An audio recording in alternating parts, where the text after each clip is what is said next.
นะครับในขณะนี้ก็คุณวุฒิสารพนารีนะครับประธานคณะทำงาน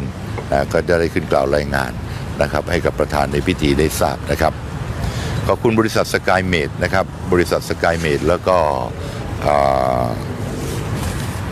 กลุ่มคณะปวงชนชาวไทยเพื่อชาติศาสตร์กษัตริย์นะครับบริษัทเมืองเศรษฐกิจพอเพียงนะครับที่ร่วมสนับสนุนในงานนี้สมาคมสื่อสารมวลชนพระพุทธศาสนาและวัฒนธรรมแห่งชาตินะครับก็โดยคุณวุฒิสารพนารีนะครับได้ขึ้นกล่าวผู้แทนท่านนาวากาศเอกพิเศษอมรีกิจการวงศ์ประธานคณะปวงชนชาวไทยเพื่อชาติศาสตร์กษัตริย์ในฐานะประธานโครงการพัฒนาและสมบูรณาญาทายาทเฉลิมพระเกียรติพระบาทสมเด็จพระวชิรเกล้าเจ้าอยู่หัวท่านหัวหน้าส่วนราชการท่านผู้แทนเจ้าของห้างเมย่าไลฟ์สไตล์ช้อปปิ้งเซ็นเตอร์แขกผู้มีเกียรติท่านผู้ปกครองท่านเจ้าของเจ้าภาพและพี่น้องสื่อมวลชนที่รักเคารพทุกท่านระบบงานวุฒิสารพนารีนายกสมาคมพระพุทธศาสนาและวัฒนธรรมแห่งชาติโครงการบรรพชาและอุปสมบทศาสนาทายาทเฉลิมพระเกียรติพระบาทสมเด็จพระวชิรเกล้าเจ้าอยู่หัวครั้งที่2เป็นโครงการที่ต่อเนื่องมาจากโครงการที่1ที่จัดขึ้นในกรุงเทพมหานครเมื่อระหว่างวันที่ 21 กรกฎาคมถึงวันที่ 13 สิงหาคม พุทธศักราช 2563 ที่ผ่านมาและโครงการนี้เป็นโครงการที่2ที่ท่านในระหว่างที่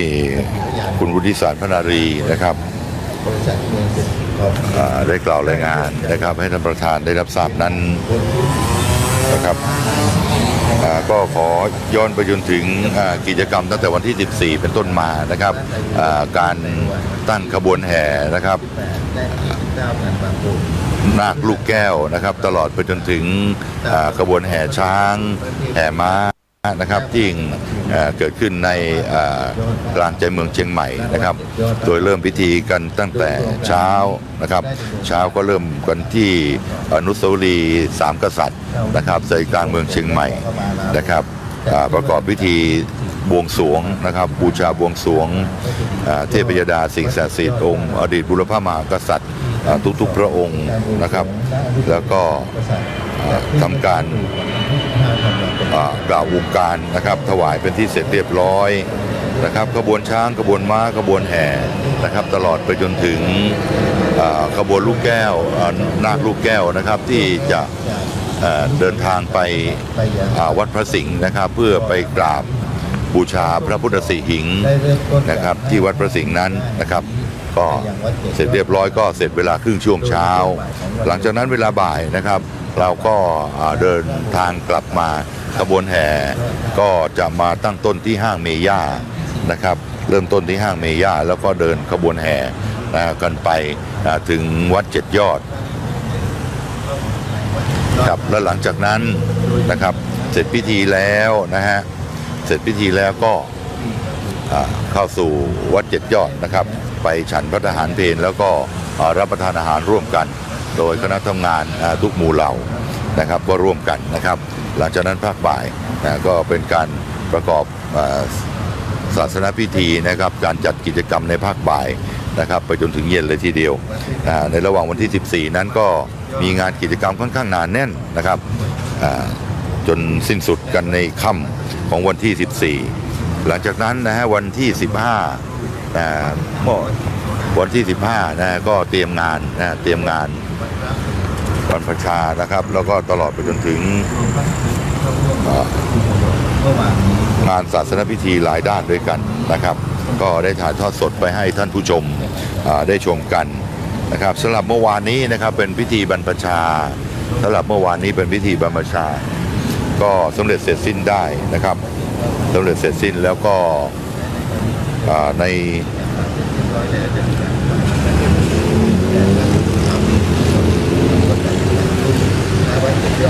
การจัดกิจกรรมนะครับในวันที่16 ธันวาคมเมื่อวานนี้นะครับก็งานเริ่มกันตั้งแต่เวลา 7:30 นาทีนะฮะ 7:30 ตอนเช้าก็เริ่มลงทะเบียนนะครับ เข้าจุดคัดกรองนะครับจุดคัดกรองเพื่อคัดกรองโควิดนะครับ 2019 8 นาฬิกาเราก็เริ่มเข้าร่วมโครงการแขกผู้มีเกียรติและเข้าร่วมพิธีพร้อมเพรียงกันณบริเวณพิธีนะครับบริเวณด้านในวัด7 ยอดนะครับก็ผู้คนก็หลากหลายนะเมื่อวานนี้ก็คนมาเยอะทีเดียวนะครับเรียกว่ารับแขกก็ไม่หวาดไม่ไหวนะมีเวลา9 นาฬิกานะฮะนาคและแขกผู้มีเกียรติที่มาร่วมงานนะครับก็ทำพิธีเดินรอบเป็นทักษิณานะครับรอบพระเจดีย์7 ยอดนะครับเพื่อเป็นการถวายเป็นพุทธบูชาหลังจากนั้นนะครับก็คณะนาคนะคณะนาคทั้งหมดนะครับพร้อมคณะสงฆ์แขกผู้มีเกียรตินะครับเข้าก็ไปรวมตัวกันบริเวณอุโบสถนะครับหลังใหม่นะครับโดยท่านรองผู้ว่าราชการจังหวัดนายเจริญฤทธิ์สงวนศักดิ์ได้มอบหมายให้ปลัดจังหวัดนะครับท่านกนกศรีวิชัยนันท์นะครับมาปฏิบัติหน้าที่แทนนะครับก็ในฐานะประธานนะครับฝ่ายฆราวาสก็ได้ขึ้นจุดธูปเทียนบูชาพระรัตนตรัยนะครับแล้วก็ลุกขึ้นหันไปยังทางพระบรมฉายาลักษณ์พระบาทสมเด็จพระวชิรเกล้าเจ้าอยู่หัวถวายความเคารพคำนับนะฮะแล้วก็กลับไปที่นั่งนะหลังจากนั้นก็พิธีกรได้อาราธนาศีลพระสงฆ์ให้ศีลรับศีลกันเสร็จเรียบร้อยประธานโครงการผู้แทนหน่วยงานกล่าวรายงานต่อประธานในพิธีประธานพิธีนะครับลุกจากที่นั่งไปยืนที่ด้านหน้าโต๊ะหมู่นะครับประดิษฐานพระฉายาลักษณ์พระบาทสมเด็จพระวชิรเกล้าเจ้าอยู่หัวนะเพื่อให้ทุกคนได้ยืนขึ้นประธานในพิธีเปิดกรวยนะครับครอบกระทงดอกไม้บนธูปเทียนแพรหน้าพระฉายาลักษณ์พระบาทสมเด็จพระวชิรเกล้าเจ้าอยู่หัวนะครับถวายความเคารพนะครับหลังจากนั้นประธานอ่านคำถวายพระพรชัยมงคลจบแล้วถวายความเคารพพร้อมกันนะครับประธานพิธีและผู้มีเกียรตินะครับที่รับเป็นเจ้าภาพในการอุปสมบทมอบผ้าไตรพิธีมอบผ้าไตรแต่เมื่อวานนี้ทำพิธีมอบผ้าไตรให้กับนาคนะครับทำเสร็จแล้วก็ทำพิธีบรรพชาเสร็จแล้วทำพิธีบรรพชานะครับเป็นสามเณรนะก็พิธีได้เริ่มขึ้นตลอดไปโดยมีประธานสงฆ์อธิบดีสงฆ์นะครับก็คือพระเดชพระคุณพระเทพปริยัติเจ้าคณะจังหวัดเชียงใหม่นะครับพระเดชพระคุณท่านก็เมตตาสูงเหลือเกินนะครับท่านปลื้มใจเต็มใจแล้วก็ยินดีนะครับเปรมปรีดีใจเป็นอย่างยิ่งที่เห็นศาสนทายาทนะครับมาอยู่พร้อมหน้าพร้อมตาและร่วมประกอบศาสนกิจร่วมกันนะครับถือว่าเป็นนิมิตหมายอันดีนะครับในวาระดิถีนะครับส่งท้ายปลายปีต้อนรับปีใหม่แบบนี้นะครับก็เป็นอานิสงส์บุญกุศลนะครับที่จะนำพาให้ทุกท่านทุกคนนะครับที่มาร่วมบุญกุศลครั้งนี้พร้อมทั้งผู้ชมทุกท่านที่รับชมอยู่ทางหน้าจอทีวีก็ดีนะครับรับชมอยู่ทางหน้าจอมือถือก็ดีทาง Facebook ทาง YouTube ต่างๆเหล่านี้ก็ดีนะครับบุญกุศลเหล่านี้นะครับถึงแม้ตัวท่านจะไม่ได้มาก็ส่งจิตส่งใจอนุโมทนามาร่วมกันนะครับก็อยากจะเชิญท่านทุกคนนะครับที่ร่วมชมกันอยู่ณขณะนี้นะร่วมกันกดไลค์กดแชร์นะครับกดติดตามนะครับแล้วก็กด Subscribe กดกระดิ่งให้จะเป็นพระคุณอย่างมากมายเลยทีเดียวเพราะว่าตรงนี้นะครับเราก็พลอยได้รับอานิสงส์ไปกับเขาด้วยนะครับซึ่งในระหว่างช่วงนี้นะครับประธานในพิธีนะครับคุณเจริญสุขดวงล้อมจันทร์นะฮะประธานเจ้าหน้าที่บริษัทสกายเมดก็ได้ขึ้นกล่าวนะครับในนามตัวแทนของนาวาอากาศเอกพิเศษคัมภีรยานนท์นะครับได้ขึ้นกล่าวแทนนะครับเรามาดูของที่ตั้งที่จะถวายนะครับใส่บาตรกันวันนี้ข้าวสารอาหารแห้งนะครับน้ำปานะตลอดไปจนถึงอาหารสดอะไรต่างๆเหล่านี้ได้เตรียมกันไว้พร้อมสับนะครับโดยคณะเจ้าภาพคณะเจ้าศรัทธา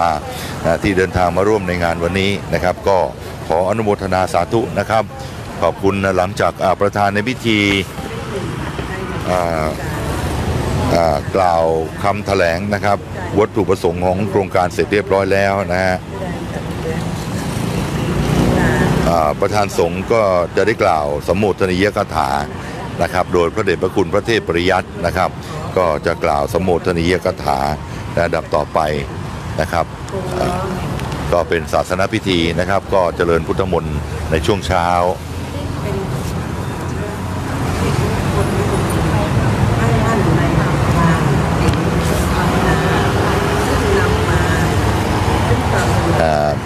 ทั้งพระภิกษุสงฆ์สมณเณรนะครับพระบวชใหม่นะครับแล้วก็สมณเณรบวชใหม่ในวันนี้นะก็เรียกว่าก็ถือว่าเป็นวันแรกของการรับบิณฑบาตนะครับเป็นวันแรกของการรับบิณฑบาตนะก็ตั้งอกตั้งใจนะฮะเรียกว่าบางรูปเนี่ยนิ่งกันเลยทีเดียวนะนิ่งกันเลยเพราะว่าเป็นการรับบิณฑบาตในวันแรกนะการประคองบาตรนะการนุ่งห่มอะไรต่างๆเหล่านี้นะจะดูระมัดระวังเป็นพิเศษนะเพราะเมื่อวานนี้นะครับพระเดชพระคุณท่านได้ให้อนุสาสน์ไว้แล้วนะครับว่าการปฏิบัติกิจของสงฆ์จะต้องปฏิบัติอย่างไรการบิณฑบาตเลี้ยงชีพการนุ่งห่มจีวรอะไรต่างๆเหล่านี้นะครับกฎข้อปฏิบัตินะที่ประสงค์พระภิกษุสงฆ์สามเณรจะต้องยึดถือปฏิบัตินะเป็นการสำรวมกายอินทรีย์นะก็น่าชื่นใจนะใครที่อยู่ถ้าได้เห็นบรรยากาศตรงนี้แล้วจะรู้สึกปลื้มปิติยินดีไปกับงานครั้งนี้ไปด้วยนะครับปล่อยอนุโมทนานะฮะ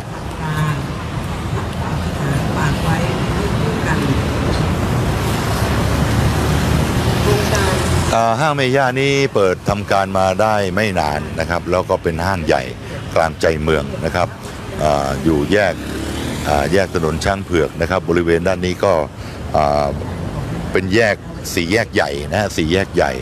นะรถในตัวเมืองปกติแล้วภายในจังหวัดเชียงใหม่นั้นการจราจรจะคับข้างมากทีเดียวนะครับในอดีตนะในปัจจุบันนี้ก็ดูบางตาไปก็เนื่องจากพิษเศรษฐกิจก็ดีนะครับพิษของโควิดก็ดีกระแสที่ไม่ไว้วางใจนะกับภัยของโควิดหรืออะไรต่างๆเหล่านี้กระทบกระเทือนต่อการท่องเที่ยวมากแล้วก็ทำให้พ่อค้าแม่ขายคนประกอบอาชีพนะครับต่างๆเหล่านี้นะฮะก็ประสบปัญหาผลกระทบเต็มไปหมดเลยทีเดียวนะบริเวณแยกดินคำนี่แต่ดั้งแต่เดิมนั้นจะมีรถลาเนี่ยนะฮะติดกันเป็นระนาวเลยทีเดียวเรียกว่าโอ้โหการ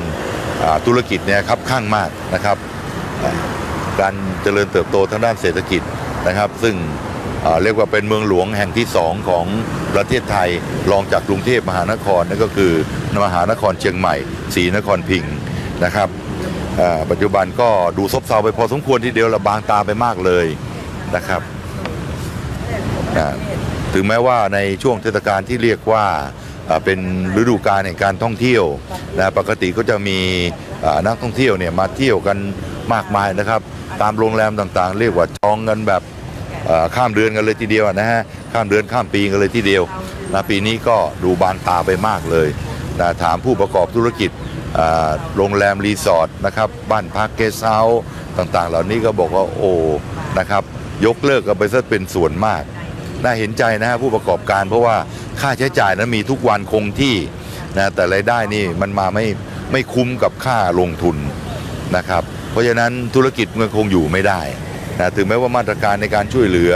นะจะมีคนละครึ่งเกิดขึ้นแต่ก็เกิดปัญหาเช่นเคยนะเพราะฉะนั้นก็เนี่ยปัญหาที่ทุกคนจะต้องตระหนักแล้วก็ระวังเนื้อระวังตัวในการประคับประคองนะครับชีวิตความเป็นอยู่ในแต่ละวันว่าเราจะต้องทำอะไรบ้าง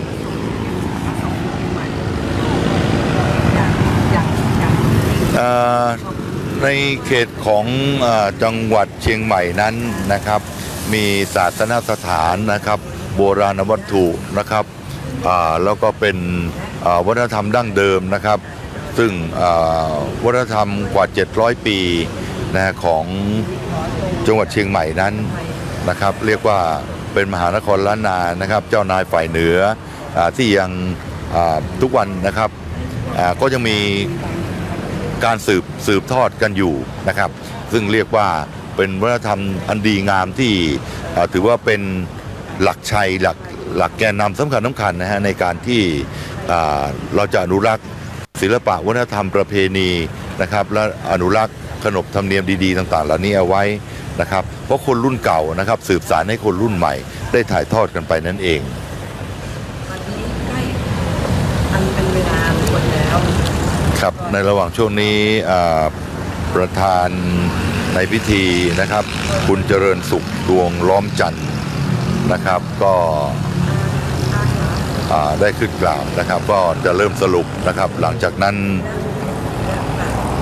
นะครับก็จะเป็นการกล่าวสมโภชนียกถานะครับสารนัง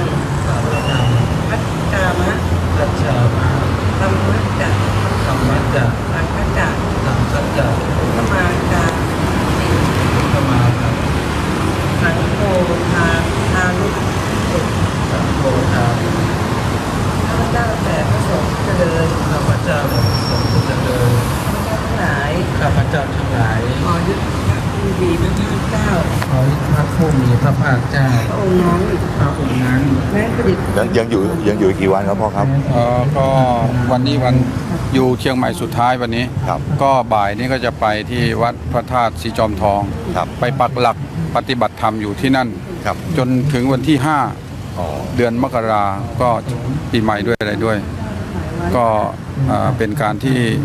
ถ้ารายงานรวมๆนะพึงพอใจที่ศาสนทายาทรุ่นที่2เนี่ยเรียบร้อยตื่นเช้ามาเราบอกว่าตื่นตัวว่องไวก้าวหน้าตามรอยบาทพระศาสดา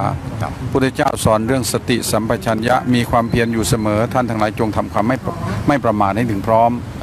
แล้วก็ให้ใช้ชีวิตอย่างตื่นเช้าต้องอัตโนนาโถทุกคน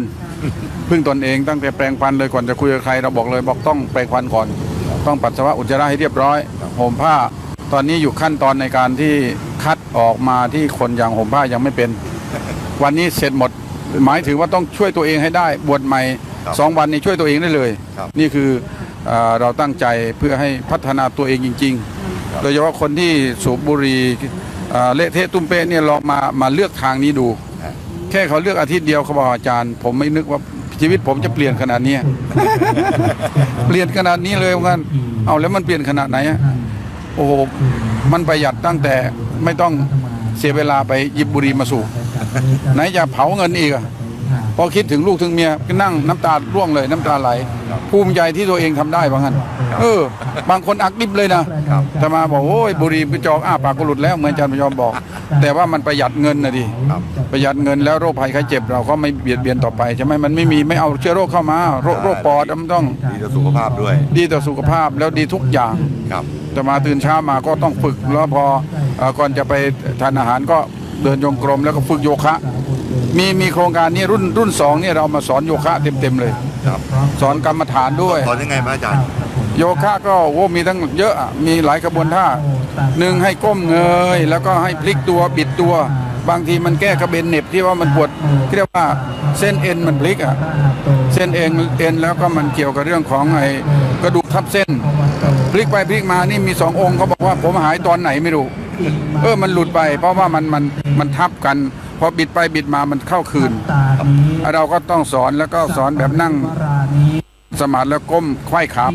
มือไปข้างหลังแล้วก็ก้มแต่ขณะก้มเนี่ยให้หน้าผากถึงพื้นนะค่อยดูตรวจสอบโครงกระดูกตรวจสอบเซลล์ตรวจสอบทุกอย่างในร่างกายเราแล้วเราจะได้ธรรมะว่าร่างกายเรามันเกิดมามันมีทั้งกายมีทั้งใจใช่ไหมอันนี้ให้รู้แบบรู้ด้วยใจเลยปัจจตังเวทิตาโพเนี่ยนอกนั้นมันรู้เผลอมันรู้แบบรู้ไปเลยแต่ไม่ได้มีสติเดินพรครับนมัสการขอบพระคุณครับพ่อครับครับตอนนี้เราเข้าสู่อุปสาสนพิธีก่อนนะฮะพระภิกษุสงฆ์ผู้เจริญข้าพระเจ้าทั้งหลายเป็นคำถวายขอน้อมถวายซึ่งภัตตาหารพร้อมด้วยบริวารทั้งหลายเหล่านี้แด่พระภิกษุสงฆ์ขอพระภิกษุสงฆ์จงรับซึ่งภัตตาหารพร้อมด้วยบริวารทั้งหลายเหล่านี้ ของข้าพเจ้าทั้งหลาย เพื่อประโยชน์ เพื่อความสุข เพื่อมรรคผลนิพพาน แก่ข้าพเจ้าทั้งหลาย ตลอดกาลนานเทอญ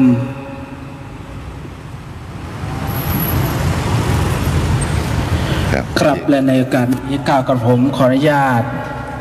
เรียนเชิญตัวแทนแขกผู้มีเกียรติทั้ง10ท่าน ดังรายนามต่อไปนี้เข้าถวายจตุปัจจัยทายทานแด่พระสงฆ์และถวายพระพุทธเพื่อเป็นพุทธบูชา ท่านแรกถวายพระพุทธอย่างแผ่นหน้าโต๊ะหมู่บูชา เรียนเชิญคุณบรรพตโพธิ์ทอง และเรียนเชิญท่านประธานในพิธีคุณเจริญสุขร่วงล้อมจันทร์ประธาน ถวายประธานสงฆ์พระเดชพระคุณท่านเจ้าคุณพระเทพปริยัติเจ้าคณะจังหวัดเชียงใหม่ และเรียนเชิญตัวแทนแขกผู้มีเกียรติทั้ง8ท่าน ดังรายนามต่อไปนี้ เรียนเชิญคุณสุริยาโพเงิน เรียนเชิญท่านอาจารย์ดร.วสันต์จอมภักดี เรียนเชิญคุณวุฒิสารพนารี เรียนเชิญคุณสรายุทธทองร่มโพเรียนเชิญคุณบุญธรรมศรีคำมูลเรียนเชิญคุณสวงสุดาโสภาพันธ์เรียนเชิญคุณสุดารัตน์ขำสกุลเรียนเชิญคุณชรัตน์ศรีวิชัยเรียนเชิญตัวแทนแขกผู้มีเกียรติดังรายนามที่กล่าวกับผมนำเรียนไปแล้วนั้นเรียนเชิญครับ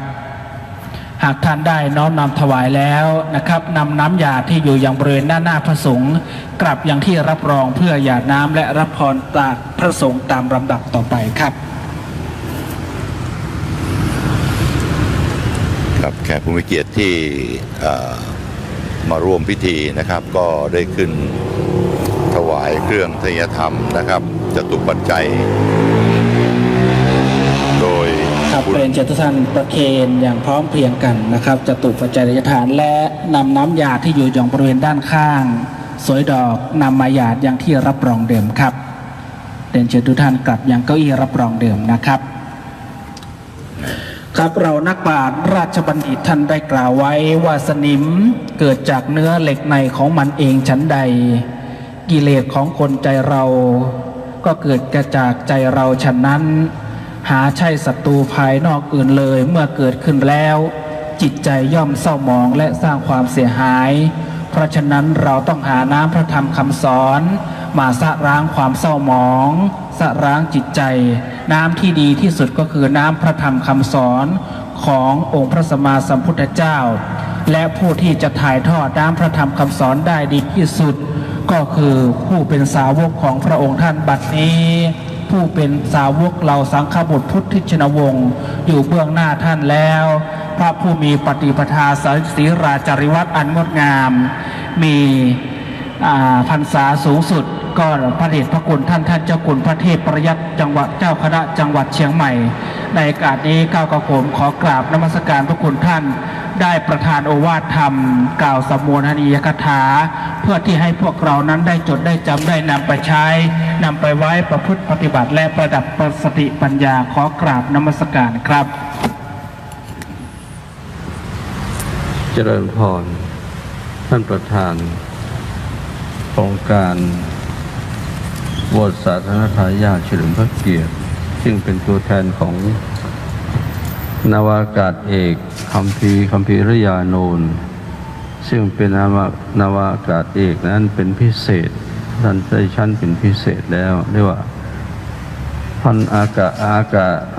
นาวากาศเอกพิเศษคัมภีรยานนท์ซึ่งเป็นประธานโครงการใหญ่ทั้ง2 ครั้งที่1ที่กรุงเทพและครั้งที่2ณที่นี่และคุณพุทธิสารพนารีซึ่งเป็นประธานในการดำเนินงานทุกอย่างนะตลอดถึงผู้จัดการห้างเมย่าที่ได้มาร่วมการทำบุญครั้งนี้ตลอดถึงสาธุชนทุกท่านวันนี้ถือได้ว่าพระใหม่ที่บวชเมื่อวานนี้ยังไม่ได้รับบิณฑบาตที่ไหนมาก่อนวันนี้มารับที่นี่หน้าที่ห้างเมย่า4 แยกดินคำนะซึ่งเป็น ถนนสายนี้เรียกว่าถนนสายวัฒนธรรม จากสี่แยกนี้ไปถึงหน้าวัดพระเจ็ดยอดพระอารามหลวง ซึ่งเคยจัดกิจกรรมทำบุญตักบาตรวันเทโวโรหณะ2 ปีติดกันที่ผ่านมา ได้รับความสนใจได้รับความอนุเคราะห์ร่วมใจร่วมแรงร่วมใจกับสาธุชนทั้งหลายเป็นจำนวนมาก แต่คราวครั้งนี้นั้นเป็นเวลากระชั้นชิดไปหน่อยเพราะฉะนั้นก็เท่าที่ญาติโยมมาที่นี่ก็เป็นมหากุศลอันยิ่งใหญ่แล้วนะมาทำบุญถวายภัตตาหารแด่พระภิกษุสามเณรที่บวชเพื่อเป็นศาสนทายาทสืบต่อยุคพุทธศาสนาและเฉลิมพระเกียรติพระบาทสมเด็จพระวชิรเกล้าเจ้าอยู่หัวของเราด้วยโครงการนี้เป็นโครงการที่ควรแก่การอนุโมทนาเป็นอย่างยิ่งซึ่งเป็นโครงการที่ได้ทำเพื่อความเสียสละด้วยการเสียสละจริงๆอาตมาภาพได้สังเกตดูแล้วผู้ทำงานทุกท่านของโครงการนี้ทำงานด้วยความศรัทธาความเชื่อประสาทาความเรื่อมใสต่อพระรัตนตรัยเป้าหมายก็คือเพื่อสร้างศาสนทายาทและเฉลิมพระเกียรติเพื่อชาติศาสนาของเราให้มั่นคงและยังมีโครงการต่อไปอีกว่าอยากจะให้พุทธศาสนาของเราเป็นศาสนา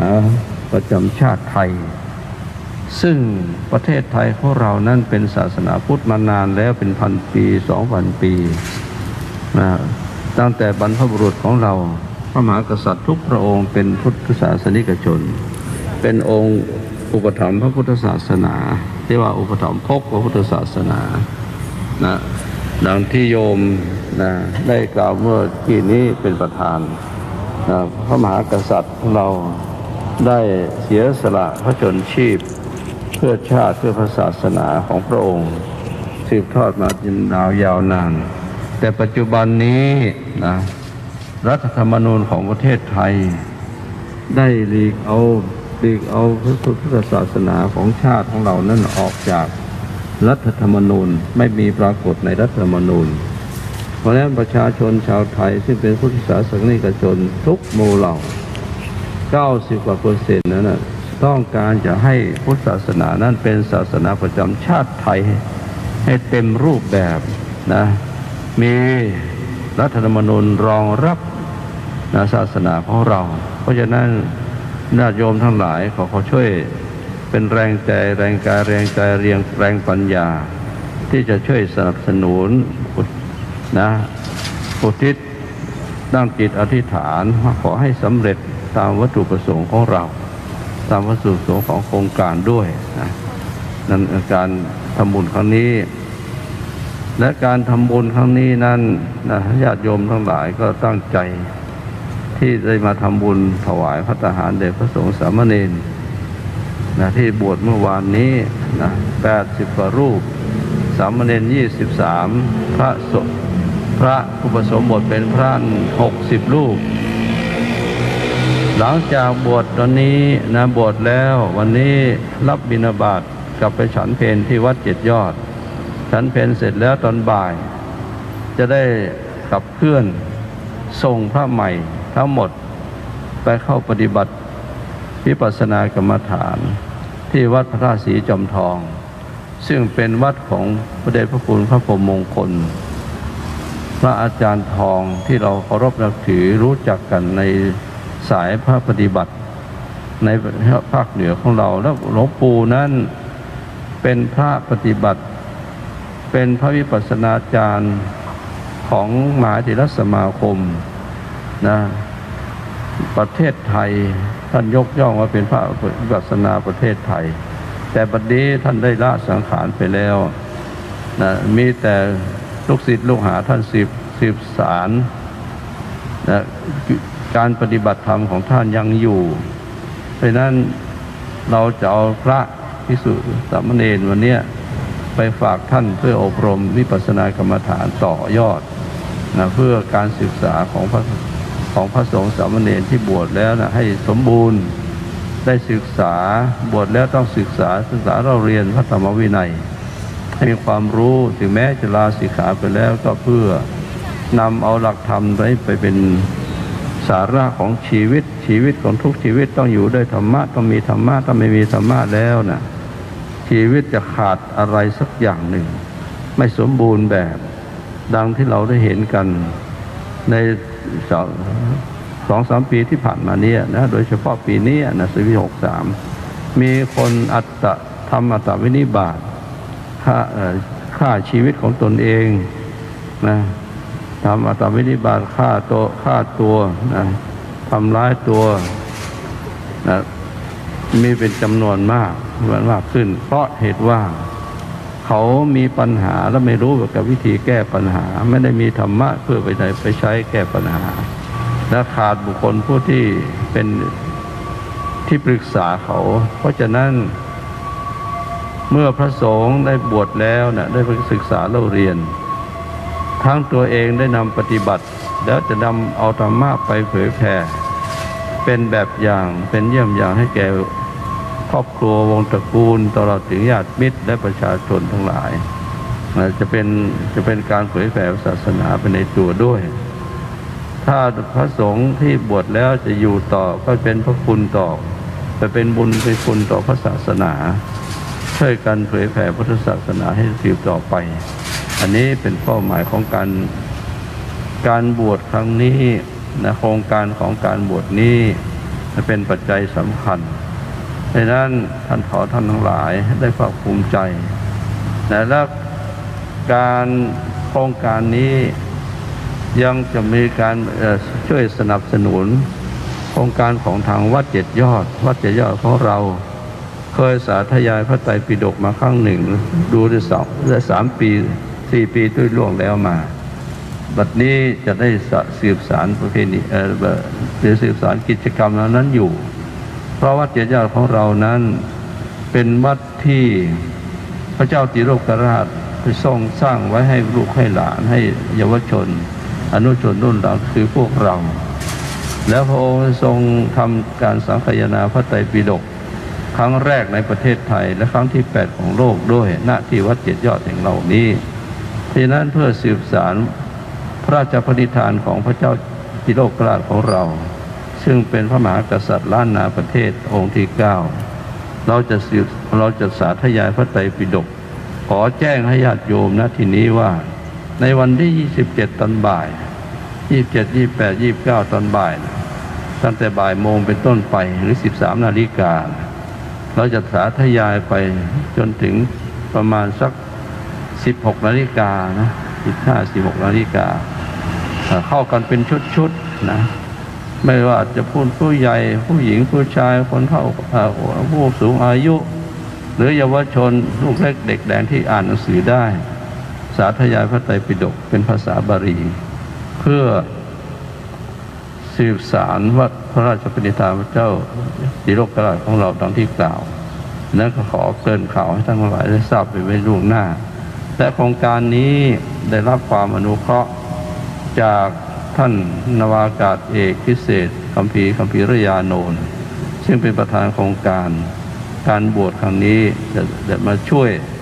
พร้อมทางคณะของท่านด้วยจะมาช่วยงานอันนี้ก็จะเริ่มกันนะณที่วัด7 ยอดพระรามหลวงของเราขอแจ้งให้เขาท่านทั้งสองได้ทราบล่วงหน้าด้วยฉะนั้นวันนี้เป็นโอกาสอันดีแล้วเป็นเวลาสมควรนะพระอาทิตย์ก็ขึ้นพระสงฆ์ตากแดดสงฆ์ตำแดดอยู่ร้อนไปทอดเลยอาตมาภาพดูจะเอาเปรียบท่านอยู่นะโยมมากางร่มให้ไม่รู้ร้อนรู้หนาวขอในท้ายที่สุดนี้ในนามของพระสงฆ์ที่ได้มารับบิณฑบาตของญาติโยมทั้งที่บวชนี่ก็ดีพระสงฆ์สามเณรที่บวชใหม่ก็ดีก็ขออนุโมทนายินดีกับท่านทั้งหลายขอตั้งจิตอธิษฐานอาราธนาคุณพระศรีรัตนตรัยบุญบารมีธรรมทั้งหลาย จงเป็นตบะเดชะปรวะปัจจัยดลบันดาลพิบัติคุ้มครองให้ทุกท่าน ที่มาทำบุญตลอดถึงเจ้าของโครงการทุกท่านที่มาร่วมกันกิจกรรมนี้ จงประสบความสุขความเจริญยิ่งด้วยจตุรพิธพรชัยคืออายุวนะสุขภละปฏิภาณคุณสารธรรมศาสตร์สมบัติมีความเจริญงอกงามในหน้าที่การงานมีอายุมั่นขวัญยืนปราศจากโรคภัยไข้เจ็บโดยเฉพาะโรคโควิดอย่าได้เข้ามากล้ำกายท่านทั้งหลายนะในประเทศไทยของเราจะขอให้ท่านทั้งหลายตั้งจิตอธิษฐานเพื่อเป็นปัจจัยแห่งการเข้าถึงซึ่งคือความสิ้นทุกข์คือพระนิพพานของพระสมเด็จพระสัมมาสัมพุทธเจ้าให้ตลอดการทุกท่านด้วยเถิดและรับพรเนื้อเจ้าพระสงฆ์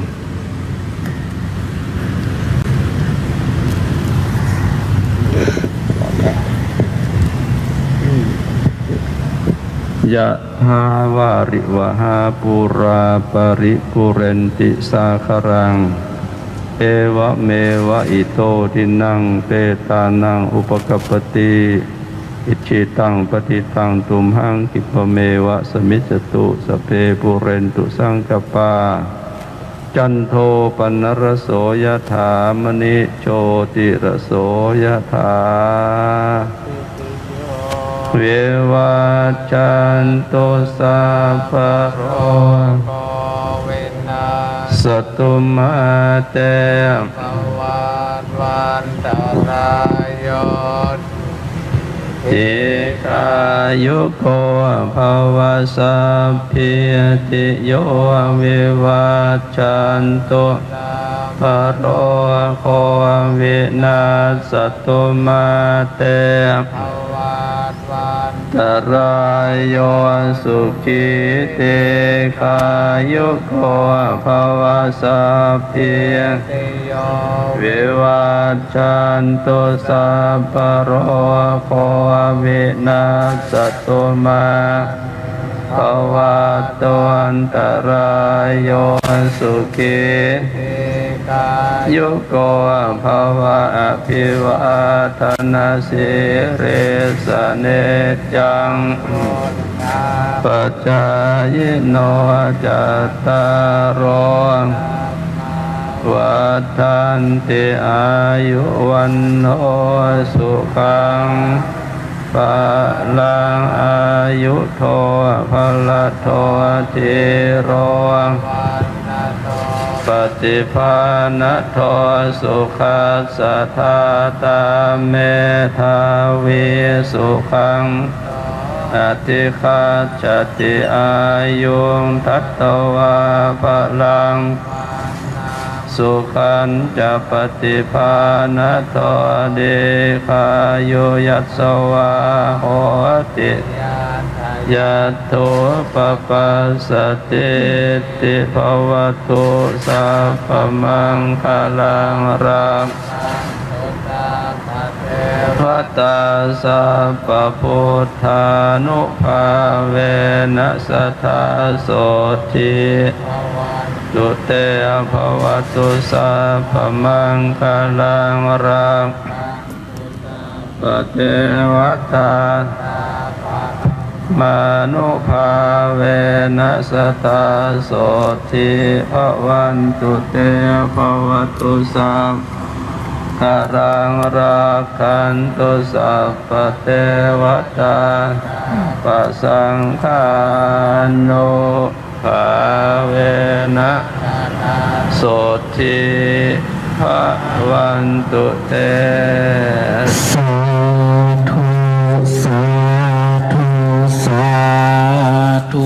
ขอให้รวยครับรวยด้วยเงินทองของมีค่าขอให้รวยด้วยปัญญาสง่าสวยขอให้รวยคุณธรรมกรรมใหม่ๆขอให้รวยจิตจำใสกายแข็งแรง100 สาวและในการนี้ไหว้พระนำไหว้พระขับการนุพระคุณเจ้าได้แปรแถวเพื่อรับบิณฑบาตโยมนำไหว้พระเดี๋ยวเราครับนำไหว้พระนานของเรียนเชิญทุกท่านได้กราบลาพระรัตนตรัยนะครับอรหังสัมมาสัมพุทโธภควา พุทธังภคะวันตังอภิวาเทมิ สวากขาโตภคะวตาธัมโมธัมมังนามัสสามิ สุปฏิปันโนภะคะวะโตสาวกสังโฆสังฆังนามามิครับเป็นในการนี้พระสงฆ์จะได้แปรแถวรับบิณฑบาตขอทางเจ้าหน้าที่ได้อำนวยความสะดวกพระสงฆ์นะครับและระหว่างที่รอพระสงฆ์แปรแถวรับบิณฑบาตศรัทธาสาธุชนนะครับทุกท่านก็จะได้อธิษฐานจิตนะครับขอทุกท่านได้โปรดยืนขึ้นนำสิ่งของที่ท่านจะใส่บาตรนะครับยกขึ้นสัก1 ชิ้นก็ได้ไม่จำเป็นต้องทั้งหมดนะครับศรัทธาสาธุชนได้อธิษฐานจิตก่อนนะครับยกขึ้นแล้วก็กล่าวตามกล่าวของผมนะครับสุทินังวะปะเมธานังอาสะวะขะยาวะหังโหตุทานของเราให้ดีแล้วหนอจงเป็นเครื่องนำมาซึ่งความสิ้นไปแห่งอาสวะกิเลสทั้งปวงด้วยเถิดขอความสุขสวัสดีจงมีแก่ข้าพเจ้าด้วยเถิดและที่เหลือก็แล้วแต่ท่านจะอธิษฐานเพิ่มเติมเสริมแต่งเอานะครับกับรายการนี้พระสงฆ์แปรแถวรับบิณฑบาตครับเป็นภาพที่งดงามเราได้เห็นน้ำจิตใสๆได้เห็นน้ำใจทุกท่านนะครับเศรษฐีใจบุญนายทุนใจดีทุกท่านเขาบอกว่ายิ่งหวงยิ่งหายยิ่งให้ยิ่งหอม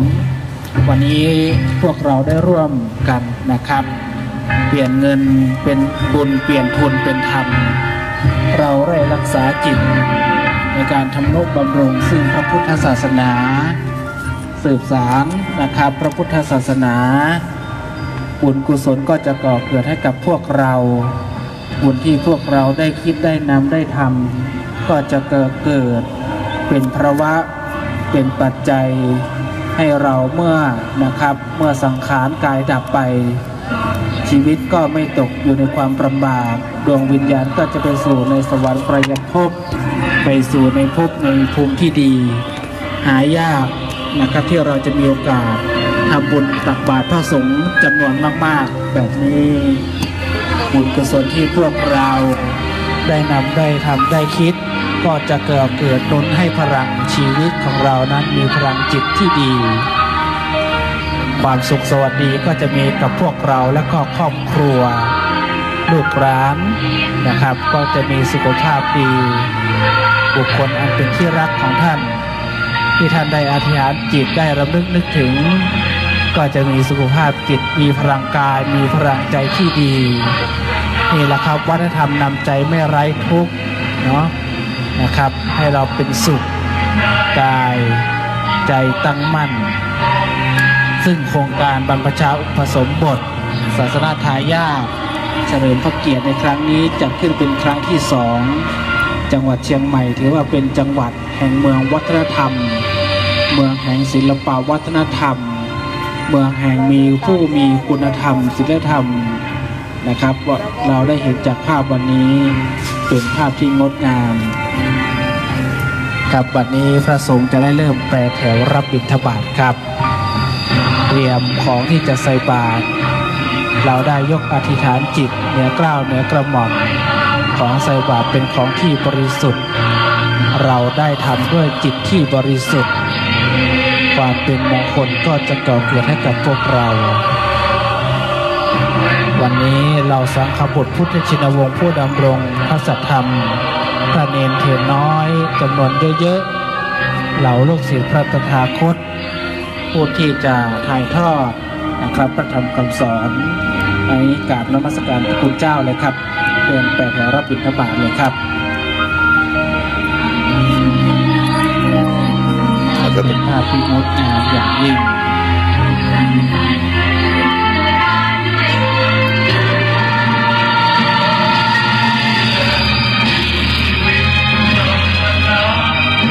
เจ้าหน้าที่นักเรียนได้เพื่ออำนวยความ